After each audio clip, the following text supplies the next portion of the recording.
Delhi Aam Aadmi MLA Alka Lamba மீது விரைவில் முதல் தகவல் அறிக்கை பதிவு செய்யப் போவதாக டெல்லி காவல்துறை தெரிவித்துள்ளது. டெல்லியில் போதைப்பொருள் தடுப்பு பிரச்சாரத்தில் ஈடுபட்ட போது ஆம் ஆத்மி எம்எல்ஏ அல்கா லம்பா கல்வீசி தாக்கப்பட்டார். இந்த சம்பவம் தொடர்பாக ஜிதின் என்பவரை போலீசார் கைது செய்தனர்.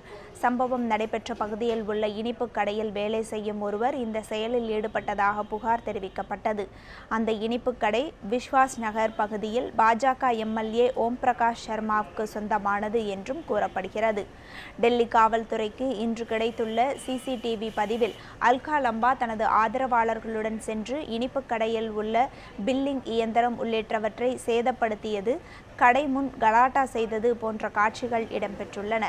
இந்த சிசிடிவி காட்சிகளின் அடிப்படையில் அல்கா லம்பா மீது முதல் தகவல் அறிக்கை பதிவு செய்ய போவதாக டெல்லி காவல்துறையின் தலைமை ஆணையர் PS பாசி தெரிவித்துள்ளார்.